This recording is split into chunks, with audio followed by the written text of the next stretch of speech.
নমস্কার বন্ধুরা, প্রতিদিনকার মতো আজও তোমাদের সামনে চলে এলাম আমার ছোট্ট মিনি ব্লগ নিয়ে। তা তোমরা সবাই কেমন আছো? আশা করি ভালো আছো। তো সকাল সকাল ভিডিওটা শুরু করলাম। দেখো আমার আজকে বেলি ফুল গাছে কতগুলো বেলি ফুল ফুটেছে। তো চলো পুজোর জন্য ফুলগুলো এবার তুলে নিই। আর সকালবেলায় দেখো একটা পাখিরও ডাক একটা শোনা যাচ্ছে হালকা। তো যাই হোক বন্ধুরা, এবার ফুল তুলে তারপরে স্নান সেরে পুজো করে তারপর রান্না বসাবো। আজকে তো অনেকগুলো বেলি ফুল পেয়েছি, তা ভাবছি যে গোপুসোনার জন্য একটা মালা বানাবো। আর কয়েকটা নীলকণ্ঠও ফুটেছিল। যাই হোক, ফুল তোলার পর তারপর স্নান সেরে পুজো করে এই যে নিচে নেমে এসে রান্না বসিয়ে দিয়েছি। তা আজকে ভাবছি ডিমের ঝোল বানাবো। তাই দেখো ডিমে এখন লবণ হলুদ মাখাচ্ছি, আর ডিম আলু আগেই সেদ্ধ করা হয়ে গেছে, আর একটু আমড়ার চাটনি করব। তো চলো ডিমগুলো এবার ভেজে নিই।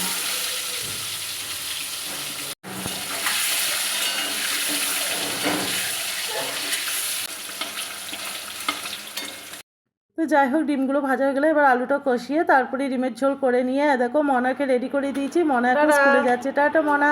তো চলো এবার রান্নাটা তোমাদের দেখিয়ে দিই। দেখো ডিমের ঝোল আর আমড়ার চাটনি। বন্ধুদের জানাই শুভ দুপুর। তোমাদের ভিডিওটা কেমন লাগলো?